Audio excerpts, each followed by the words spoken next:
Cannabis Common Sense, the show that tells the truth about marijuana and the politics behind its prohibition.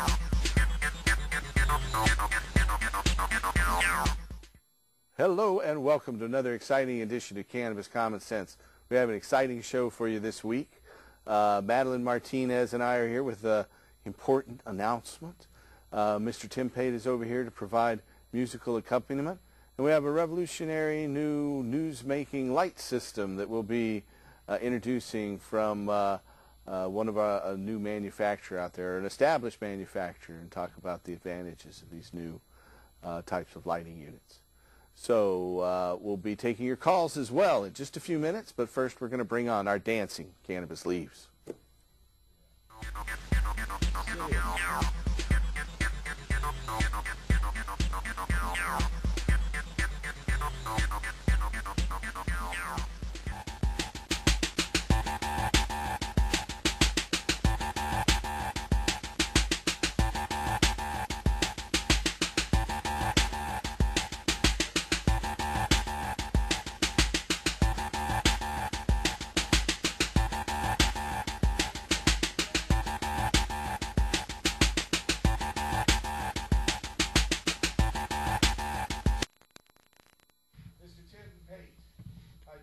Hello, how are you tonight, Paul? Very well. I hear you're about to travel all over the world. Well, North America anyway. North America anyway. Well, you know what? It's a travel Continental time. United States. It's, you know, there's lots of festivals coming up and everything like that. That's true. We got the big Seattle Hemp Fest. So true. Big event in Michigan on the 8th of August. Yep. And Yep. our own Michigan. Portland Hempstock Festival coming up on the 12th and the 13th. Yeah, there's Boston as September. well. There's just all kinds of things going on. So I hope everybody gets a chance to come out for, you know, any one of those shows. It'd be a good one to come to. We lost a friend this week.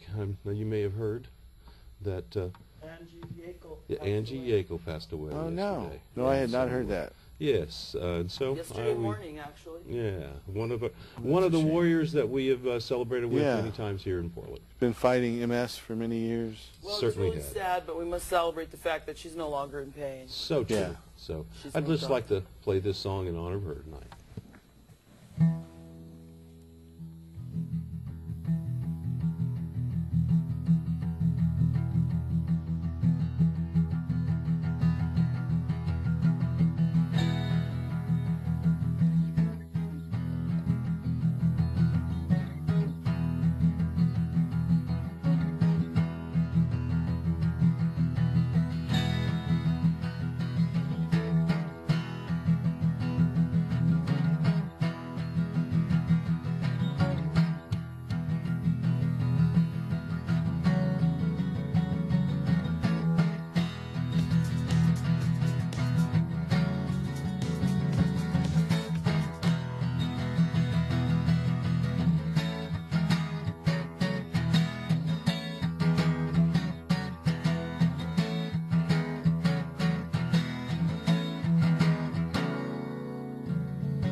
How are you this week, Madeline? Well, I'm sad about Angie, and I was hoping that everybody might want to chip in. We're gathering up some funds for her so we can have her cremated.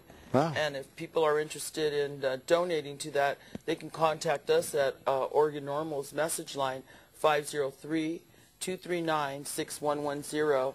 And whatever you've got, you know, Angie was a low-income patient. She lived in federal housing for a while, and Right. We just need to gather in the community. Just a little bit from everyone will help. That's a great thing. So if you're out there and you have a question for us tonight, you can call us at 503-288-4448. That's 503-288-4448. And it's terrible to hear about Angie. I know she'd been working on Journey for Justice and traveling around to bring information to... Yeah, their last, Teresa Schaefer and herself were working on a project called Scoot for Dignity. Yeah. For a long time, and they were going to scoot across Oregon, but weren't able to due to her health deteriorating so quickly. And last year, she had some of her limbs amputated from her diabetes and some other complications. And so, you know, we all are going to be mourning her bright spirit passing, but celebrating, as I said, the fact that she's no longer in pain. And she would be very excited with our announcement today. Yeah, you want to just go ahead and tell everyone? Well, I'm really excited to share with all of you that Tuesday we'll be out in Salem filing OCTA. We're going to be filing 2 initiatives, OCTA 2010 and the Oregon Cannabis Tolerance Act for 2010. So it's pretty exciting. Yeah, our plan is to basically, we have 2 models. One of them's we've been working with for some time, and it's a new version of the Oregon Cannabis Tax Act. Both of these basically are. One of them is a longer version that includes a lot of points on industrial hemp. The other one is a shorter version. Doesn't really cover industrial hemp, but it's both of them would legalize the sales of marijuana to adults through state stores. Those stores would not be alcohol stores. They'd be separate from alcohol, and a new commission would be set up for the Oregon Cannabis Commission, which would control those sales. And that's according to some international treaties that regulate the way marijuana can be legally sold without changing those treaties. And so after polling last time, when we filed about 14, 15 months ago, right, we found that there's a lot of public sentiment against the liquor stores and feeling about corruption in the liquor store system, and just the feeling that cannabis should not be in the same outlets as alcohol, that cannabis and alcohol should be kept separate. And so realizing that was a point, we revised both of these to meet that requirement. And so we filed 2, and once we have a ballot title, then we will poll on those ballot titles. The ballot titles are produced by the Secretary of State and the Attorney General's office, sometimes with input from the Supreme Court of the state of Oregon. But once we have those ballot titles, then we can poll. That's what would actually appear on the ballot. So first we have to gather 1,000 signatures on both of these petitions. Those are sponsorship signatures.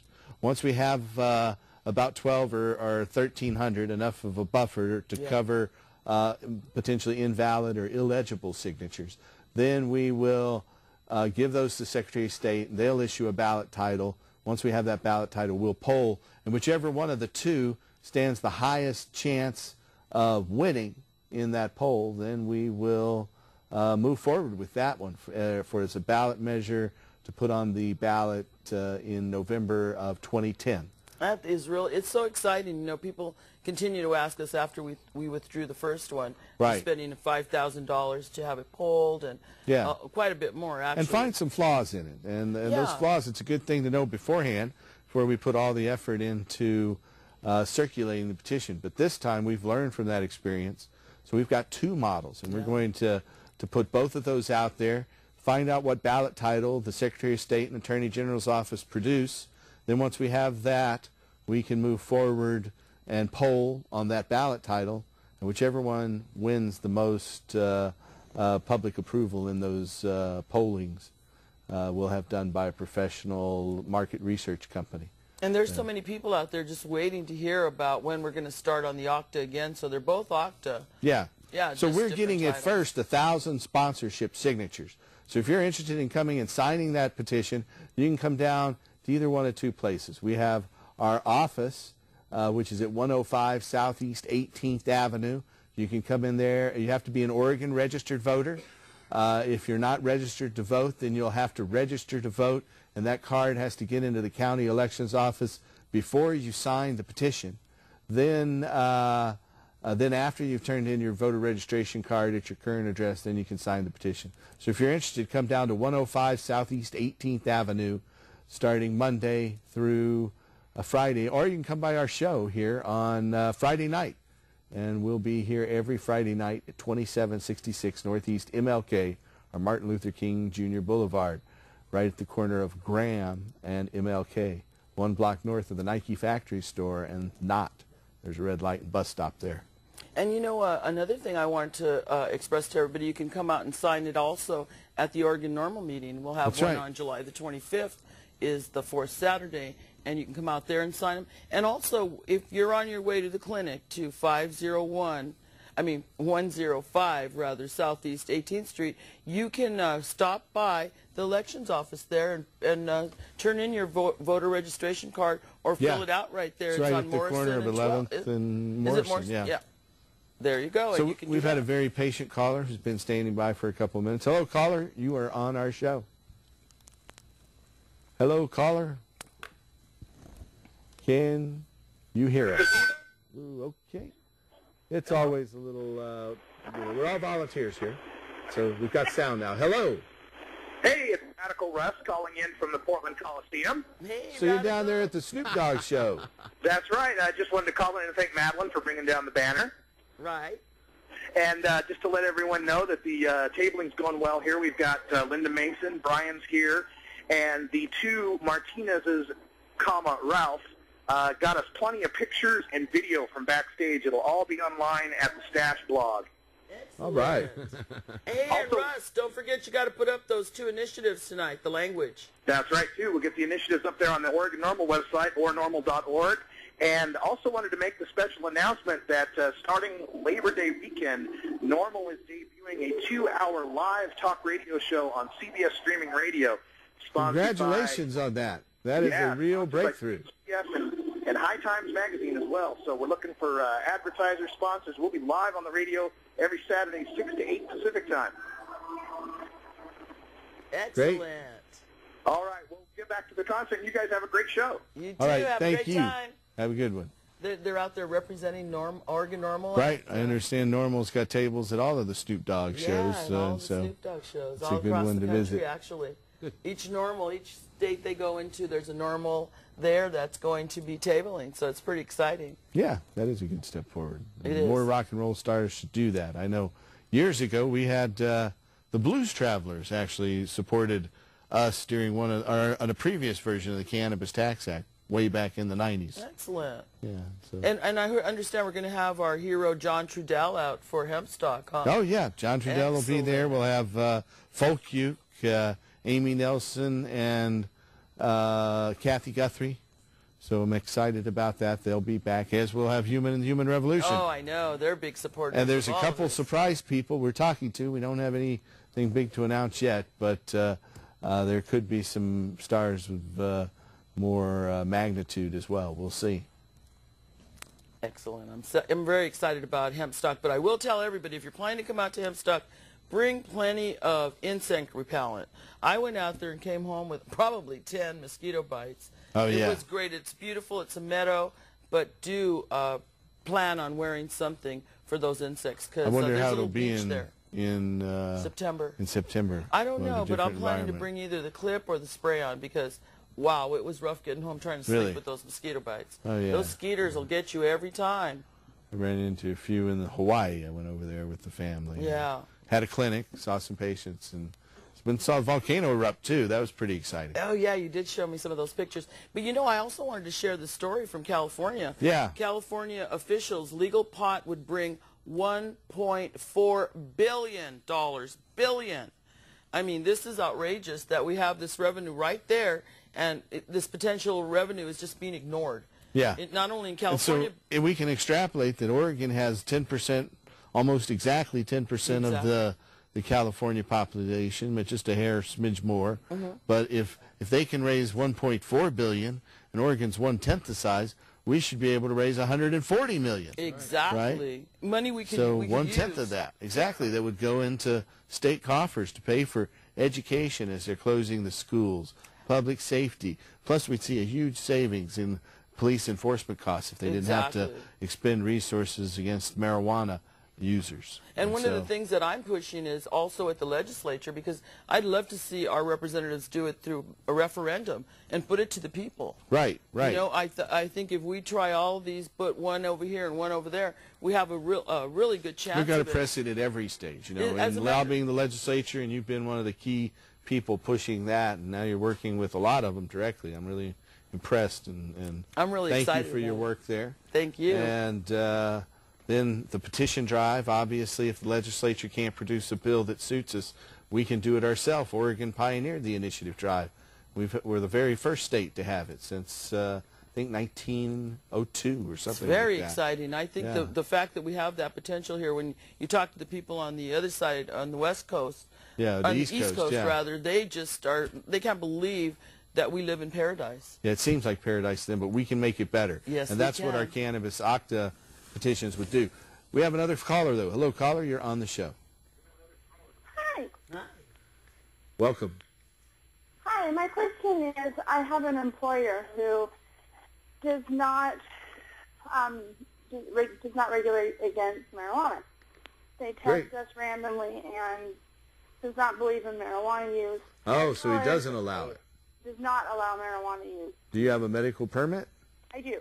However, my most concern is my pain clinic. I have a chronic pain clinic who does not recognize marijuana use for pain, nor does not recognize that you have a card for pain. Wow. What is, if anything, you can do? Well, first of all, if your pain clinics have you addicted to large quantities of painkillers, I would That's recommend that you change your pain clinic first before you run into a problem.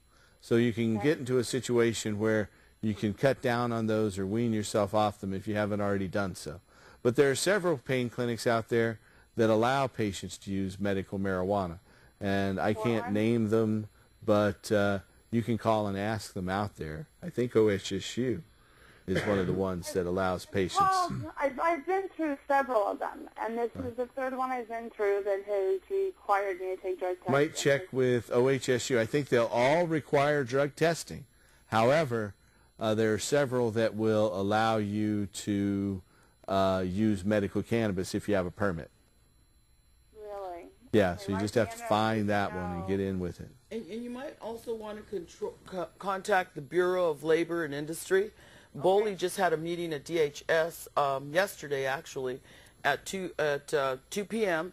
lasted till 5, and they said they're setting up this commission on discrimination at the workplace, and this is one of the issues that I raised to them.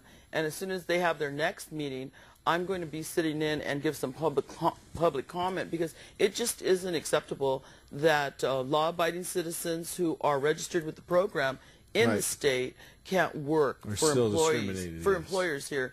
And yeah, this discrimination, I can tell you as a woman of color, I know what discrimination feels like, and this is discrimination. So if all of us band together and send testimonies to Boley, we can change things. We always have. And once we bring the troops in, we can make anything happen. Yes, we can. It's One true. thing I have done, and this is suggestions to friends of friends, was to use Marinol in substitution, because they test and that is a legal pharmaceutical that's allowed. drug. Is there a way that that you know of that a pharmacist or a Drug test can differentiate company between would Marinol test and that? marijuana? No, I mean, there is a way, but it costs $2,500. Yeah, they're not going to want to do it, but there is a way to test you to see which one of those You you're have using. other cannabinoids in your system, but those tests are very rare and very expensive, and they aren't going to spend that kind of money testing neither you the pain because of clinic this. nor an employer would you Right. say No would- employer will go to that expense. or pain clinic. for that issue. The pain clinic ones, like, to my knowledge, are really broke down. I mean, they have a lot of information in them. I've seen one, I've asked to see mine before, and gosh, there's a lot of information in there. And I just wanted to make sure that there was no way that they could tell the difference between the two, or they wouldn't have spent the money to tell the difference between the two. Well, the other thing I can tell you is to get on board with us to try to pass the OCTA and Let's just completely legalize this stuff, Yeah. you know? Yeah. Why have to get an annual permit? Under OCTA, you would be able to grow your own. As long as you weren't selling it, you'd be okay. And under OCTA, if you wanted to grow it and sell it, you could set up like a winery, your own cannabis business to sell it and market your own brands, and just will open up the market to the ingenuity of the masses and enormous leaps forward in commerce. We'll see a boom in our tourism industry. We'll see a huge influx of money in the hands of our farmers. Amen. And if our one revolving industrial hemp is implemented, then that is another whole aspect of it we'll be able to talk about once it becomes a fact. Yeah, it's pretty exciting. Exciting news. Medical marijuana is a beautiful thing, but we need to move forward. We're leaving too many people behind. Yeah, and, too many families are still broken up. Too many people are thrown into jails. Too many of us are people are burdened with a losing their criminal children. record or taken Being into... above your head when you have children. Exactly. And Just last week, Eddie Lepp. Just last week, Eddie Lepp, who was on this show last August, was sentenced to 10 years for growing medical marijuana for people down in California. And so he had to turn himself in for a 10-year sentence. And that's a mandatory minimum that they're imposing on him. And so hopefully we can legalize marijuana and have people like that given amnesty. Even though that's not something we aren't pushing for amnesty in our proposal. How do you, one last question, then I'll let you go. How do you, I've had my card in the past, I've let it expire because it wasn't getting me anywhere. I have, obviously, lots of reasons to get it again, but how can you find a honest grower? People that I know who grow for medical patients aren't honest people, and a lot of them aren't honest people. And if they're getting other people to do it is very problematic. I recommend you go to someone you know who you know and trust, and not those that aren't honest people. But you go to honest people and ask them to do it for you. And the best thing to do actually is to grow it yourself. Yeah, There's nobody's going to take care of your medicine like you, and nobody's going to give you the deal that you can get doing it yourself. So open a book, Jorge Cervantes, Canna Marijuana Bible. Horticulture. It's great. It's a great book. You can buy it at Powell's. And learn how to do it yourself. There's nothing like it in the world, because everybody's going to, most people out there are scamming. It's really a sad reality. Right. And there's a lot of running great into. growers that are really doing an excellent job, don't get me wrong, but you have to really go through many, till you find that one. We're being told, Yeah, you can come out to the Oregon Normal meetings and hope that maybe you can network there. Okay. Do you know what if there's a difference, my honest worst case scenario is that DHS come into my home and God forbid find marijuana that I was growing. Do you know of a situation where the police have been more stringent on somebody growing versus having possession of that? Well, no, if you have a permit, the Oregon authorities aren't going to bother you as long as you're within the limits. And you don't give up any of your rights to be free from unreasonable search and seizure because you have a medical marijuana permit. We recommend anyone who has a medical permit should not allow the police to come in and inspect their garden. There's no provision that allows them to do that. And they aren't going to do anything to help. They won't water. They're not going to help you trim or transplant. The only reason the police would come in and look at your garden is to see if they could hurt you. So there's no reason to cooperate with someone whose intent is to find something that can hurt you. And so I would recommend talking to the police through a closed front door and telling them, no, you can't come in and search my medical marijuana garden. If they have a warrant, open the door and let them in right away. Stay out of the way. And if you're in compliance, with the law, which is no more than 6 plants that are larger, taller or wider than 1 foot, and 24 little baby plants that are shorter and not taller than 1 foot, so, and 24 ounces of total medicine, then you'll be fine. Well, maybe we'll look at doing that. I really appreciate your time. Thank you so much. Have a great weekend. You're welcome. You too. Thanks for calling. If you're out there and you have a question for us tonight, you can call us at 503-288-4448. That's 503-288-4448. We have a light spinning in the background over here. We're going to show that to you here in a moment. We have a fellow from a lighting company here to talk about that, and an article in this month's High Times magazine. They also have this month's Seattle Hemp Fest ad in there, which looks pretty. I'm excited about that coming up. Yeah, that's going to be great. I can hardly wait. I guess our spinner is going to be, there's a problem.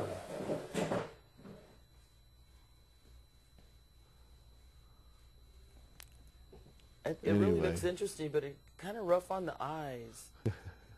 I feel like it's a strobe light effect, you know? Remember back in the day in the 60s? Yeah. Woo. Yeah, we have a couple things here. Also a little worm farm we're going to put under there in just a minute.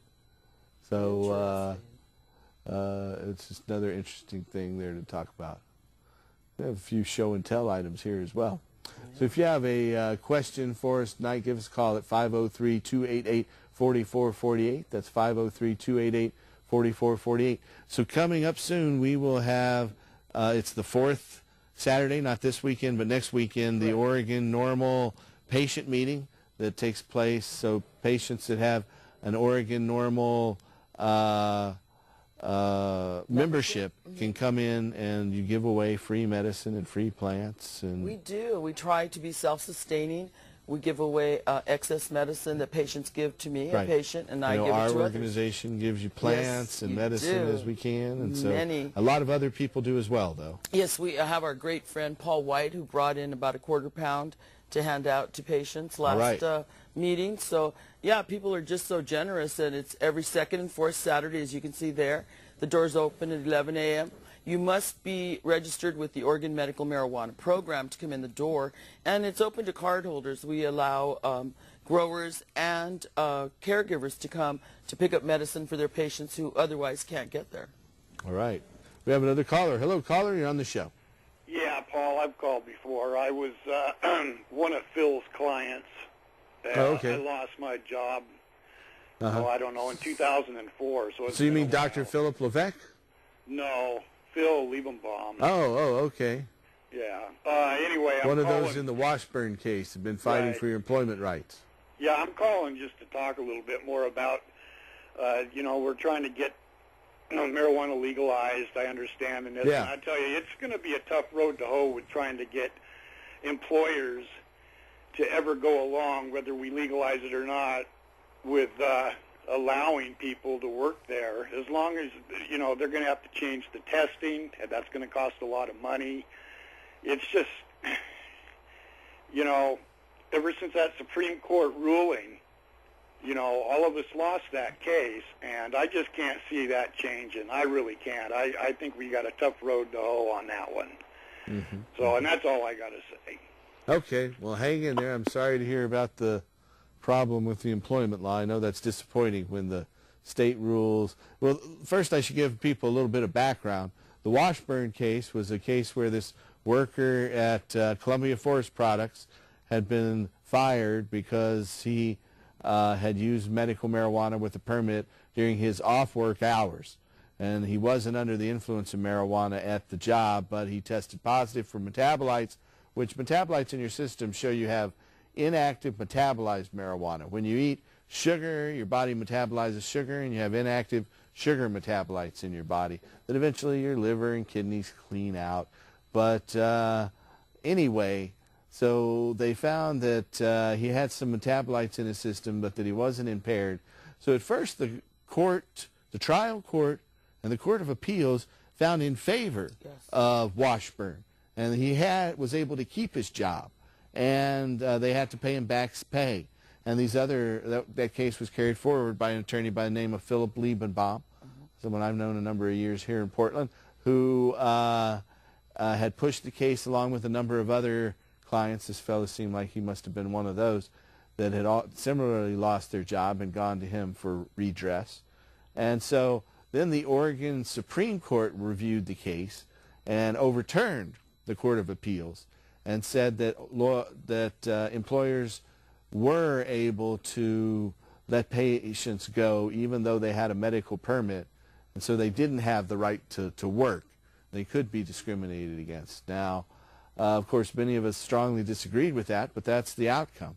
So and I guess this guy showed some reservations whether totally ending marijuana prohibition would change that, and I think beyond a shadow of a doubt it would, and that Washburn would be looked at in a new light.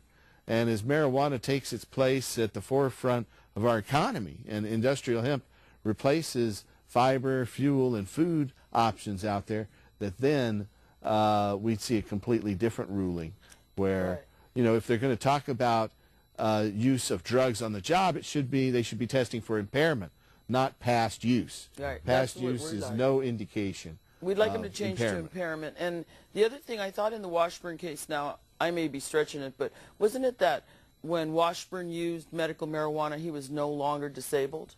That was one of the opinions. Yeah, it was some legal kind of a gobbledygook. But as long as we pigeonhole ourselves with medical marijuana, that's the problem. Yeah, exactly. We'll always either lose our children, lose our jobs. We're talking about 20,000 people.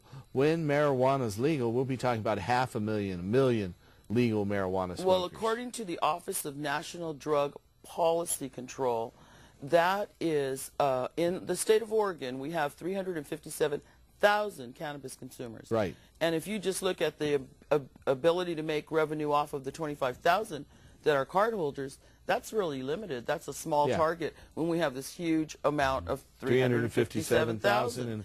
And, obviously when it's legal, some people who now can't use it because of job problems are going to use it. And we'll see less alcohol use, less tobacco use. Right. We have a caller who's been standing by. Let's go ahead and take that caller, and then we'll run a film clip here in just a moment. Hello, caller. You're on the show. Me? You. Yeah, hey, how you doing? Very well. How are you? Pretty good. I was just on the Google search engine, and I was doing a search on medical marijuana and its treatment on people with attention deficit disorder, and they had reported that they had a measurable amount of success on patients down in California, right? In treating patients with attention deficit disorder that had drug abuse, illicit street drug abuse in their past. I was just kind of curious as to, does the website have any information on doctors who address treatment, of people with mental impairments as opposed to physical impairments per se? Yeah, well, currently California is the only state that allows doctors to recommend medical marijuana for attention deficit disorder, PTSD. Actually, New Mexico just added PTSD, so New Mexico and California have that condition. But depression, in California, the law is very simple. It was the first medical marijuana law that passed. It says doctors can recommend medical marijuana for anything they think medical marijuana might be useful for. And so every other state delineates a list of conditions. And so the physicians obviously found it helps people with attention deficit disorder, but in other states like Oregon, our doctors are prohibited from using it for that purpose.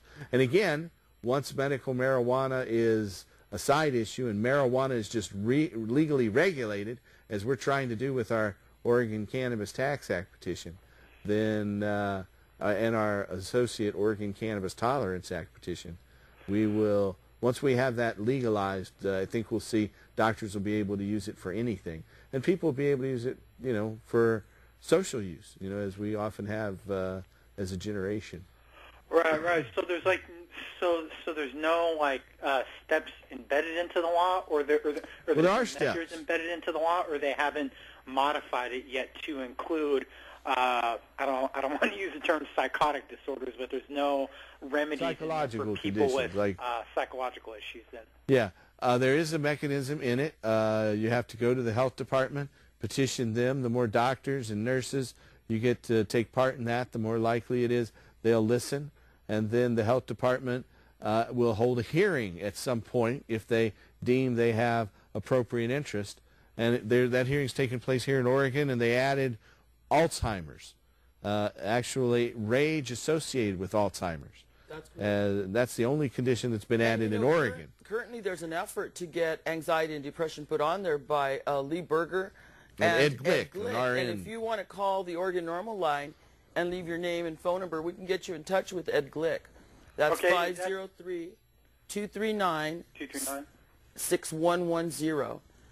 Yeah, give us a call and we'll get you Ed Glick's number, and he's going to be presenting to the Department of Human Services Oregon Medical Marijuana Program. He is a retired RN. Right, exactly. And he's really got a lot of information, and there are a lot of people who have submitted testimony. Perhaps you can do it the same. Yeah, because a lot of times I can wake up in the morning and it's like, you know, I know it seems kind of like a nexus to say, but I wake up and I'm bouncing off the walls right away, and a lot of times I'm just, you know, bouncing off the wall so much, it's like you can't get it together to even get yourself dressed. You're just bouncing, you're just pacing, you're just going back and forth. Whereas, but I understand cannabis helps that, right? Oh yeah, it allows me just to sit down and kind of focus on something, relax, and then it slows the heart rate, and then I can kind of get it together, so to speak. Yeah, I understand. I'm an anxiety and depression patient myself, so that's the only thing that has ever helped me. Yeah, it definitely works a whole lot better than a good dosage of Ritalin, I can tell you that. I don't know. I've never tried Ritalin, but I can tell you that it works a lot better than I tried something called Paxil once when my father passed away. I think Paxil is a chemical. It's a chemical derivative to where it's supposed to be quote unquote non-habit. Well, that's what they say. It does, yeah, exactly. It causes a whole host of other problems, like, you know, namely, man, it causes impotence.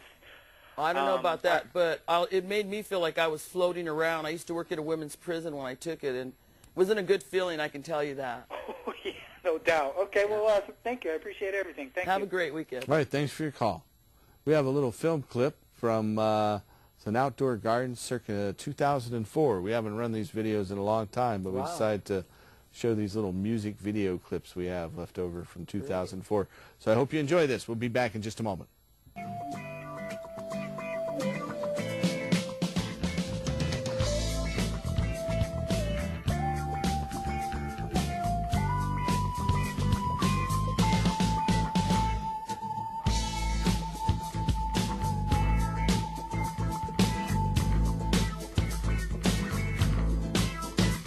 I want to tell you all a little bit about a plant I know that can save the world. It grows long and tall and has flowers that can make your mind swirl. It's a funky plant with a fiber that is resistant to rain and mold. It's the strongest plant fiber known to man, the best rope you'll ever hold. Well, the pioneers covered up the wagon trains with a canvas made of hemp. And Washington and Jefferson grew it on their farms and said to make the most of it. The first stars and stripes were sewn on hemp, the first Constitution too. This is around the world for food, fiber, oil, medicine, and fuel. And if we press the seeds, we won't have no need for any other oil. We can make paints and inks, or run our car, we'll go back next season. It'll fix the soil, the most nutritious seed we can put in our mouth with omega-6 and 3. We can feed the world with the tree of life and live sustainably. But if we cut down all the trees, we won't have nowhere to be. Grow fields of hemp instead. We can make our paper, build a house from it. It's the God's plant grown wild and free, living the way that we ought to be. Gonna leave my children a better world than my ancestors left me. Whoa, whoa. La la la la la la la la la la. Whoa, whoa.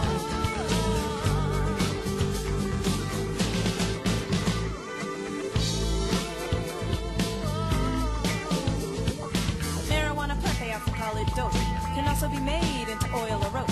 Some people say you smoke it and you feel fantastic, but from hemp you can make an alternative to plastic. Made from plants, not petroleum, you see, so it won't still be around in 4003. It can biodegrade, which means there'll be less pollution. Just another reason for a hemp revolution.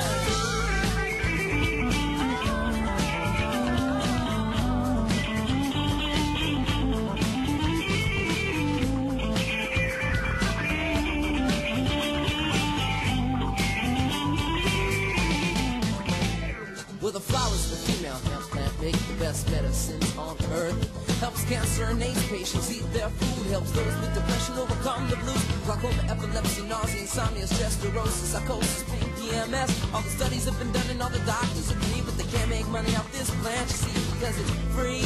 It grows from a seed, wild and free like we ought to be. You know the future is grown in our own backyards. If we cut down all the trees, we won't have nowhere to breathe. We'll grow fields of hemp instead. We can make our paper, build a house from it. It's the God's plan, growing wild and free, living the way that we ought to be. Gonna leave my children a better world than my ancestors left me. Whoa, whoa. La la la la la la la la la la la. Whoa, whoa.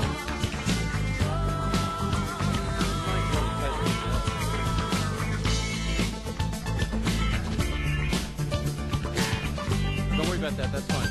Stay right there. I mean, close, just get up there. There you go. I mean, no, close. Yeah, perfect. That way you're all in the same place. Perfect. Remember, this is work. It's ITV.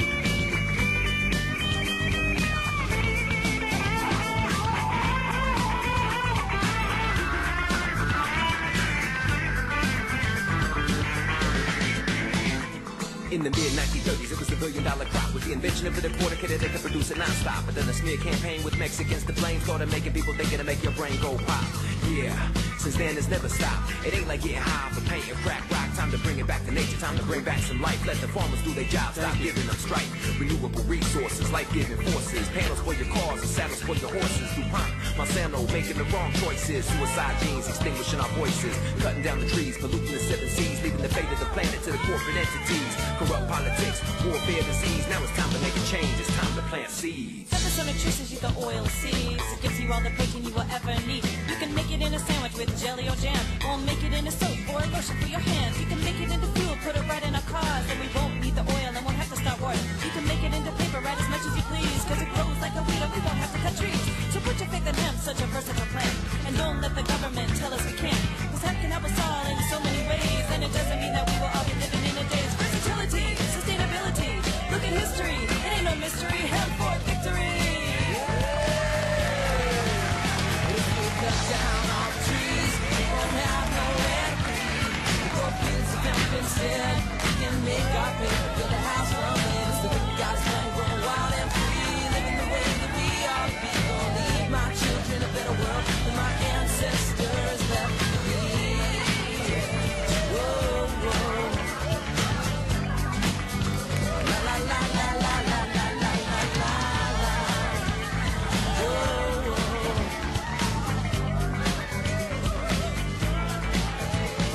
So in this modern day and age, when we seem to lack spirituality, this one single plant can bring us back almost 10,000 years in history. To the Shiva, Piranhas, the Jesus, the Christ, to the Buddha, the pagans, the goddess, the light, to commune with all the animals, to one with all the trees, to realize we gotta seek us inside me. As the earth is the mother, we gotta take care of the earth, cause the earth is the mother that gives life birth. And we can heal all our relations with a single green plant, and we can start right now. We got to legalize, we're gonna come alive, all the people who know what's up, gonna say what the heck we letting these suckers get away with it for. Come on and open the door, are you with me, are you with me? It's gonna take my organs to shut the suckers down. We're not fooling around, but they're keeping us divided, opposite-sided. What do we Americans do? We keep buying it. Black and white, they're making us fight and still in the same races. Hatred justifies violence, our nations gotta wake up to see the real enemy is the powers that be. From the opposition scene, wake up now to nature's creation. Sacred herb can unite the nations. That's the song, huh? That was the song The Tree of Life by Human and the Human Revolution. Indeed. With scenes from THF Medical Gardens, and John Trudell, a famous Native American activist, was in there. I'd like to introduce our guest, Mr. Scott Garrison. What's the name of your family's company? Green Applied Sciences. Green Applied Sciences. And so you've been producing these lights that we're going to show right here. So these lights are actually spinning horizontally. Correct. And so do you want to talk about the advantages of this design? Absolutely. I'd like to take a minute to highlight the benefit to mixing two spectrums of bulbs. Do you have two kinds of bulbs in there? What kinds are they? They're actually specialized bulbs that my dad's created. Are they metal halide, high intensity discharge? It's metal halide, but the color Kelvin has been changed. We actually have specialized colors to mix, so you get the benefit of using fuller spectrum exactly. of light. It's replicating the sun's spectrum. It's the closest thing to the sun that is available on the market. Instead of having stationary two lights, mixing a high-pressure sodium or a metal halide where you only get a little bit of cross in the middle, you can now utilize a full mixture of both colors over your entire garden at a very efficient rate. Not to mention there's cooling benefits you get by dispersing heat and many other air movement. Absolutely. Now those are 250 bulbs? No. Those are 250 watt bulbs. There are two of them in there, so it's a 500 watt total system. The beautiful thing to this is it's equivalent to the output of a 1,000 watt traditional single bulb system. So not only are you getting a better color, but you're getting the same yield using half the wattage. So environmentally it's great. We're really cutting down on the CO2 that we're putting into the environment, so we're kind of making this green movement just a little bit greener. And I understand you aren't using sodium bulbs in there. Right? No, we do not use sodiums. And could you talk a little bit about sodiums? I've heard lately something I hadn't heard previously, that sodiums have an output of mercury into the environment. Correct. They've been doing a lot of studies lately, and there's actually been an article in Maximum Yield magazine. It's great. You should check it out. I'm not sure which issue this is. It's the October 2008 issue. If you can get your hands on it, it's great. They do a full article on HID lighting and electronic ballasts. So with the high-frequency ballasts that are on the market and the high-pressure sodium bulbs that everybody's used to, they are breaking down the gas envelope and expelling mercury onto your plants. Now, if you have air-moving hoods, it's keeping the mercury off of your plants, but it's dumping it right into the environment. So it's a real problem that hasn't been addressed until now. Yeah, I hadn't even been aware of it, and I actually did a little test about it July of last year for heavy metals, and I had high exposure to mercury and uranium. I'm not sure why I'd have that. Is there anything in the lights that produces uranium? Or yes, there's all sorts of heavy metal toxins that are abundant inside of high-pressure sodium bulbs inside of the halides envelope. Don't have that? There are much lower levels of mercury. Mercury is a necessary element to any high-intensity discharge bulb. It's the only way that it can emit light. It's part of the chemical process. But metal halides... gas plasm that produces the light spectrum. Exactly. So there is a necessity for the mercury. However, metal halide bulbs utilize far lower. So it's like a tenth of the mercury that high-pressure sodiums use. And the gas envelopes on the newer metal halide bulbs, especially these ones, which are a one-piece elliptical shape instead of three pieces of tube that are fused together, which can have leaks. That's what high-pressure sodiums are. They actually have an envelope that is fused together at the ends and pressurized, so over time the heat breaks down that material and the gases will leak, and that pressure is pushing it right out of the bulb and onto your garden. So now is the 250-250 combination your highest intensity light system that you currently have, or is that actually it's one of our lowest? One of the lowest. Yes, that is a dual bulb spinner. We have 4-arm units and 6-arm units that spin any multiple wattages of bulbs. So it's really specialized. Top we make a 1600 watt spinner. So that's what, four 400s. In the process right now, we have a 6-arm 400 watt unit. So 6 times 4, it's 2400 watt spinner. But that's for a large, very large garden. We've extended the coverage of that to do about a 10 by 10. So at a retail level, if somebody's going to go in and buy, say, one of these, what would something like that cost? Right now, the cost is probably about $2 a watt. $2 a watt. Now you're talking about the hardware costs, exactly. Not the power usage costs, obviously. Absolutely. But, just to go into a store and pick one of these. If you're talking a 500 watt unit like this one, that's about $1,000 altogether. Give or take, depending on where you can get it. But absolutely, they're about $2 a watt on average. I see. So that's about $1,000 unit right there with two 250 watt bulbs. But that's with everything. That includes the hanger kit, the light bulbs, the spinners, the ballast. It's plug and play. You get it and you plug it in. And is that a 240 or 120 amp? We make both. That one there, the 250 watt setups are the lower wattages tend to be the 120 volt. Anything above 400 watts tends to be 240. We can special order ballasts for people that don't have the ability to wire 240 volt into their grow room and still utilize the higher wattage bulbs. Okay. Well, great. Very interesting. Thank you for enlightening us. Thank you for having me. To all this information. But hang on, we might get a call or a question about that in just a second. Sure. We're going to run through. We have a caller. Hello, caller. You're on the show. Is that me? That's you. Right on, big guy. Hey, you probably don't remember this. Hemp Fest at the waterfront in Portland, obviously. Yeah, we've had a couple of them down there. About 2005 or 4, I snuck to the backstage and shook your hand. All right. I remember. Well, it's nice to talk to you again. Right on. One question, 2 questions. I have a marijuana permit.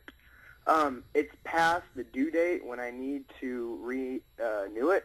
It's expired. Yeah, it's expired. It's about 2 months expired. Does that matter? Well, Like, can I go and pay the $100? if you're still growing and you're still possessing medical marijuana, then it does really matter. And if you're still doing that, then you should get that renewed right away. Okay. But I won't have to go through the whole doctor visit and... Well, it all depends on where you went to do that at, of course, and what your doctor's requirements are. I know if it's one of our THCF clinics, then we have your records, but we still have to have you come in and see the doctor and go through a physical exam and pretty much repeat the process. You don't have to watch the video again unless you want to, but you can definitely get through a little bit quicker. I think if you come by our office, you'll be surprised at the new design and the signs and everything that we've got. Right on, right on. One more question. How is salvia? I bet you've heard of this. I've heard of that. I can't really say. I've never tried it myself. I know it's another herb, a plant that's supposed to have some psychedelic properties, but I can't really speak to them. It's horrible. Oh, it's okay. absolutely nasty. I just can't believe how that's legal. Well, I wasn't about to try it myself, but without a lot of study anyway, I would. I like my herb, my cannabis. But, to that woman who called in asking how she could get a card, and the doctors wouldn't sign the note.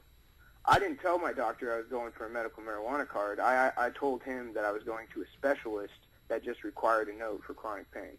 Yeah, just talk to them about their condition.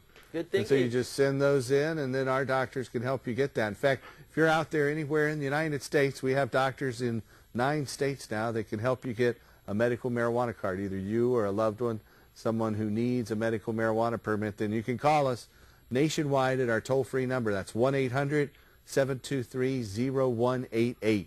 That's 1-800-723-0188. Thanks for giving me a good opportunity to put in that plug. Right on. And with those spinners, watch out for your head.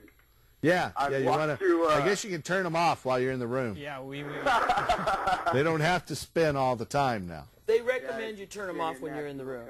The spinner. Yeah. But thanks. Guys. I love you. It's a great show. Thanks for your call. Hey, we are going to go very quickly through our show and tell arrangement of things we have here. Starting down here next to Madeline, we have these tasty hulled hemp seeds. This is from Canada. Hi, Tim. We have the hemp seed nut. This is shelled, hulled hemp seed. Tastes like a cross between cashews and walnuts or pecans. Yeah, pecans and walnuts. Has a strong flavor like that. Next to it, from Humboldt Brewing Company, we have Hemp and Ale, which is has hemp oil and hemp nut in there, something that adds a little flavor in there.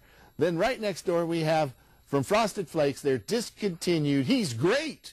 Michael Phelps on the cover. Of course, we know that Michael Phelps has been known to use a bong, and lately he's been on, like Conan O'Brien the other night, he's been setting new world records. After using his bong, he's still able to set new world records. And after winning 8 gold medals, a world record for the most gold medals ever. It expands your lungs. Yeah, it expands your lungs. It obviously didn't hurt him. So then next door we get into some antique items.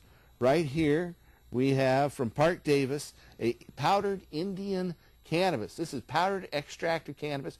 You look in here, there's 125-year-old powdered keef or powdered hashish. This is a 1-ounce bottle of Indian cannabis, and so this is an antique from 1890. Then we have 3 cannabis compounds.